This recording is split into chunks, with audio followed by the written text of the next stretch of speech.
When people talk about changing spending habits, they often talk about cutting back.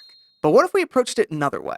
What if you could transform your current eating out habit into something equally joyful that just so happens to be more affordable? I'm Ben with YNAB, and today we're talking about dining in. We don't go to restaurants because they're cheap, all right? We go because they're convenient. We go because they keep our kitchen clean. We go because we enjoy the atmosphere. We go because we just like them. But if you're trying to boost your finances, eating out is often one of the most flexible and lucrative places to make a cut. And it's easy to see why. I can get a large pepperoni pizza for $5 from my grocery store.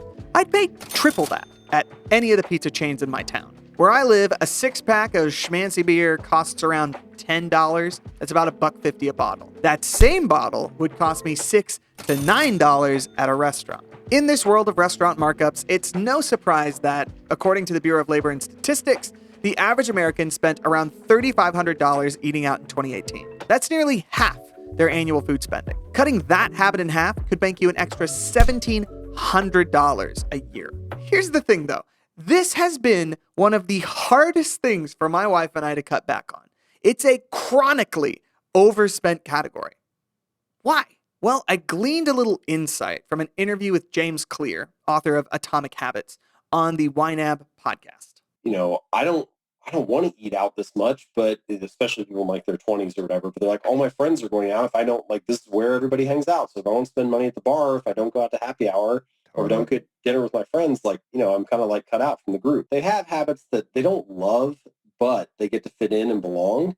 Right. Belonging is one of the strongest human needs and desires. And so the desire to belong often overpowers the desire to improve. Exactly. It's like me studying in high school. I know it's a good idea to study for my chemistry test, but it's 2008, and all my friends are going to see The Dark Knight, and I can't miss that. I've only seen it twice. This may be a hot take in the personal finance world, but this behavior kind of makes sense to me. I mean, prioritizing relationships over financial optimization, I definitely prefer that to the alternative. But this tendency can hold us back from our goals, or slow our progress toward financial security, or even land us in debt. How can we adjust this spending habit when we also have this deep desire to belong?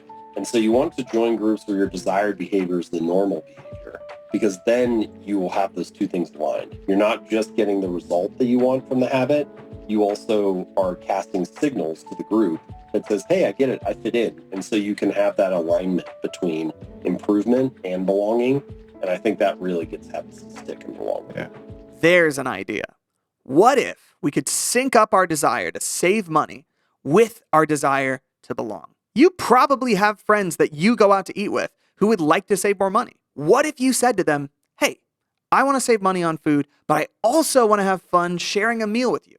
What if we started a dinner club where we meet up at each other's houses and have a fun meal together? Obviously, it's cheaper, but you also don't have to wait for a table. You're not restricted by a menu. And you can do stuff at home that you can't do at most restaurants, like watch a movie or play a board game or invent your own cocktails. And you can make it fun. Maybe you all take turns creating that week's playlist or picking a movie to watch. Maybe the dinners follow a different theme each night, like food from different countries or your favorite recipes as a kid or breakfast for dinner.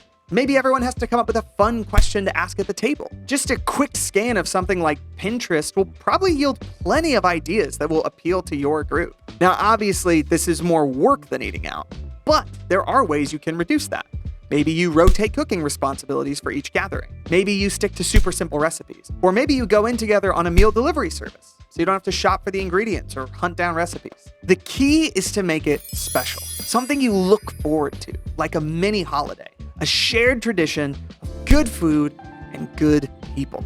You don't need to cut back on your relationships in order to save money. You just need to get a little creative.